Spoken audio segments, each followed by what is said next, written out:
ঘুমানোর আগে আপনি প্রথমত পড়বেন আয়াতুল কুরসি। আয়াতুল কুরসি কোনটা? আল্লাহু লা ইলাহা ইল্লা হুয়াল হাইয়ুল কাইয়্যুম লা তাখুযুহু সিনাতুন ওয়া লা নাওম, এখান থেকে লাহু মা ফিস সামাওয়াতি ওয়া মা ফিল আরদি মান যাল্লাযী ইয়াশফা'ু ইনদাহু ইল্লা বিইذনিহি ইয়া'লামু মা বাইনা আইদিহিম ওয়া মা খালফাহুম ওয়া লা ইউহিতুনা বিশাইইন মিন ইলমিহি ইল্লা বিমা শা'a ওয়াসি'a কুরসিয়ুহু সামাওয়াতি ওয়াল আরদ ওয়া লা ইয়াউদুহু হিফযুহুমা ওয়া হুয়াল আলিয়্যুল আযীম।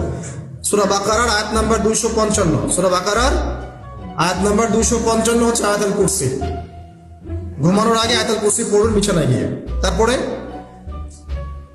সূরা বাকারার শেষের 3টা আয়াত পড়বেন। সূরা বাকারার শেষের 3টা আয়াত, লিল্লাহি মা ফিস সামাওয়াতি ওয়া মা ফিল আরদ, এখান থেকে শুরু করে ফানসুরনা আলাল কওমিল কাফিরিন পর্যন্ত এই শেষের 3টা আয়াত অবশ্যই পড়বেন।